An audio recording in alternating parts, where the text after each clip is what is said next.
Hello everyone and welcome back to my Bold and Beautiful 29 YouTube channel. I hope you guys are having a wonderful day. Before we start, please hit the subscribe button and give this video a thumbs up. Brook Logan took the CEO position at Forrester Creations with the intention of reversing Carter Walton's. Still, with Ridge Forrester done with Brook, it could put the new CEO at a crossroads each over again. The Prince of Monaco has always been a huge Brook addict. So, could a royal member of the family end up throwing an unanticipated twist for Forrester Creations? Keep reading and let's talk about what could be coming with this plot. When Forrester Creations went to Monte Carlo. At one point during the trip, Brook met with the Prince of Monaco. It was also that Brook was reminded of what a big addict that the Napoleon was of not only her, but the bedroom line as well. The Prince of Monaco was indeed called Brook's bedroom's biggest addict at one point. Back to the present day, Carter Walton and Hope Logan are in charge at Forrester Creations. Carter went ahead and filed the LLC paperwork, which puts him as director of the LLC. Carter knows he formerly has his hands full with the luxury brand expansion plans as well as managing the LLC. So, Carter suggested that Brook be the CEO. Brook took the CEO position with the intent of handing the company back to the Forrester family. The problem is that Brook didn't tell anyone about her plan beforehand. While Carter wanted an answer snappily, Brook could have left to call Ridge, and also given Carter an answer in an hour. While Brook did textbook Ridge, important stuff you call.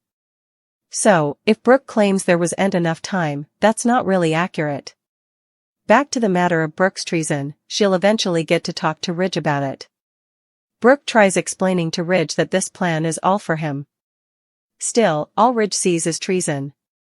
Once Brook learns that Ridge formerly bounced back to Taylor Hayes, that could leave her at another crossroads. Will Brook continue to fight to reverse the LLC, or could Ridge's treason lead to another outgrowth? The Forrester family assumes Carter and Hope will fail.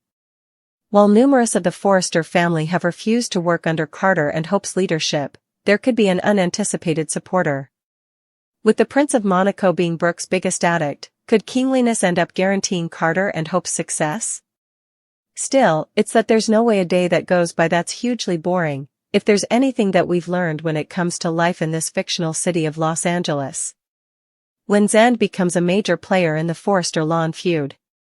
That same day, Brook is stupefied when the history becomes the future for her, her man Ridge and the other woman that has always been in his life, Taylor Hayes.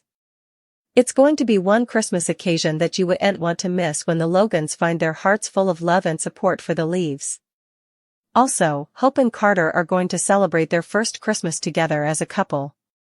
This is going to be one foggy occasion that you wouldn't want to miss at all. Tempers are going to clearly flare like no way ahead when Katie and Will are going to disaccord when he finds out that Electra got fired. Also, Fanny Grayson is going to visit Forrester Creations. Ivy and Will are going to defy Hope and Carter while also demanding answers about Electra. Bill is going to visit Luna in captivity and is going to be surprised by what he finds out while he's there. The Forresters and Logan spend the Leaves independently amid their feud.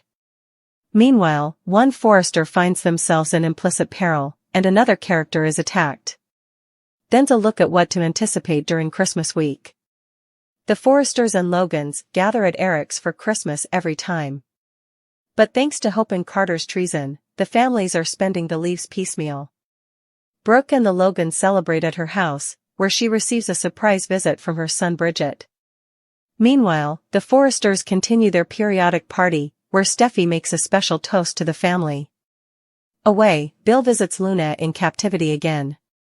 This time, he's shocked to see Luna with black eyes and bloody lips.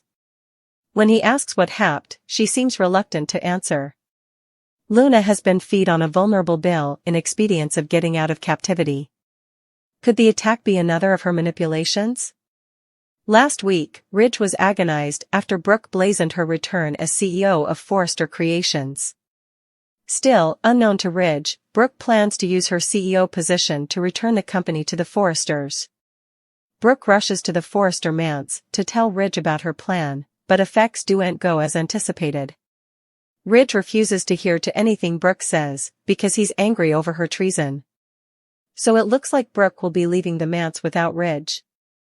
But is she still determined to save Forrester Creations? Meanwhile, Elektra visits Remy at Tu Giardino. She discusses her blasting from Forrester Creations, ignorant of Remy's part in it. Remy also pulls on the charm by offering his support to Elektra. But Remy's dark secret could be exposed when Elektra makes an astounding discovery. There's a lot of drama going on this week. Check out the videotape below for further. Carter installed Brook as CEO, Elektra was fired, Zend is playing double agent at the office, and so much more. At Forrester Creations, Carter and Hope celebrated a recent palm by participating in *** intimate moment in his office. There's nothing like stealing power to get these two hot under the collar. Meanwhile, Brook reported her heated argument with Ridge to Katie, revealing that he indicted Hope of overpassing and demanded she leave the property. Katie comforted her that Ridge would probably return and apologize. At the Sand House, Ridge commended in Taylor and Steffi, admitting remorse for his harsh words, though Steffi defended his station against Hope. Taylor and Steffi assured Ridge, emphasizing their support and suggesting life with Brook frequently leads to pain. Away, Remy transferred Katie a digitally altered raw print of Elektra, leaving her shocked as she discovered it. Meanwhile, Elektra, ignorant of the brewing chaos, set up solace in Will's support, fastening on her bright moments. As the occasion closed, Carter and Hope reflected on their conduct, admitting the implicit fallout, while Ridge sought comfort in Taylor's grasp, girdled by Steffi's stimulant. At the Precipice House, Eric questioned Ridge about handling the current situation, learning Ridge had spent the night with Brook. Ridge revealed he told Brook he could attend with Hope on the same property. Meanwhile, Steffi supported the decision not to go to work, and Zend blazoned his abdication, stating he stood with his family. Ridge and Steffi induced him to stay at Forrester to represent their interests. At Forrester's main office, Carter cleared the office of all prints except Stephanie and Eric's. He called a meeting with division heads, ate Hope back, and committed to reviving Hope for the future. Katie and Brook, still, were dealing with a reproach involving Elektra, which led to her termination, despite Ivy's demurs. At Il Giardino, Remy reflected plaintively on his relationship with Elektra while Sheila prompted him to concentrate. Elektra, in the salon, spoke fondly of Remy's support during her tough times, ignorant of his wrathfulness. Will's questions about her history suggested deeper connections. Back at the Precipice House, Steffi, Eric, and Ridge strategized about recovering control of the company, expressing mistrustfulness over Carter's leadership. They believed the preemption would last, confident in their eventual comeback.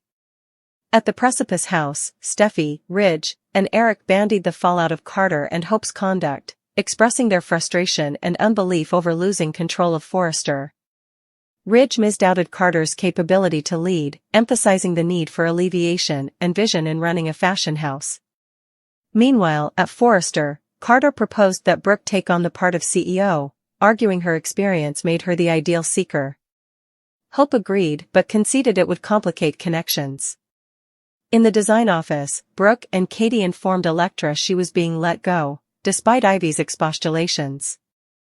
Elektra, shocked and agonized, questioned the decision, while Katie justified it as part of a delicate transition.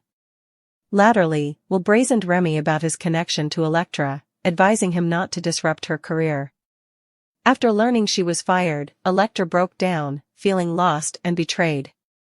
At Il Giardino, Remy obsessed over Elektra, intimating manipulative intentions. Back at Forrester, Carter reiterated the need for strong leadership and prompted Brook to accept the CEO part. Though Brook opposed the preemption, she honored the significance of stability for the company's future.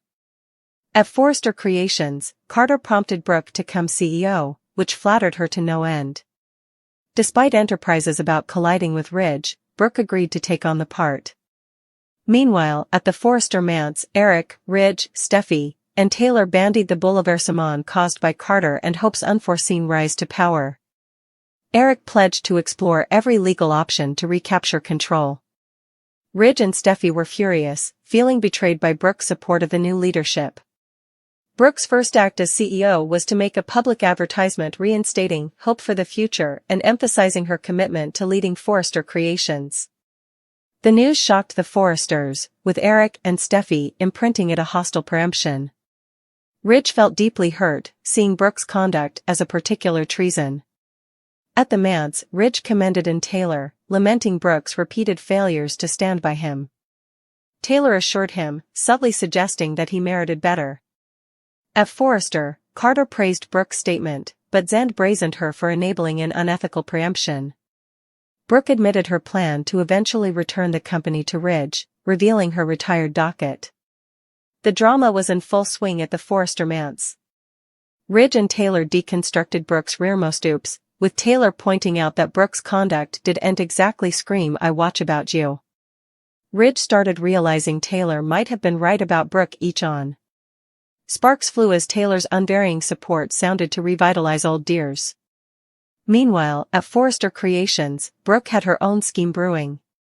She revealed to Zend that she took the CEO gig as part of a master plan to scuffle the company back from Carter and Hope. She promised to restore Ridge and Steffi's control and made Zend swear to keep her bold move under wraps. Back at the Precipice House, Steffi vented to Finn about Brook's treason, crowning herself CEO and leaving Ridge in the dark. Finn marveled at her audacity, while Steffi pictured of her parents reuniting and leaving Brook in the dust. As the night strengthened, Taylor and Ridge's emotional converse turned amorous upstairs. Just as effects got hot, Brook arrived outdoors, ready to unmask her motives. Unknown to her, Ridge and Taylor were busy reigniting their old honey. Talk about timing.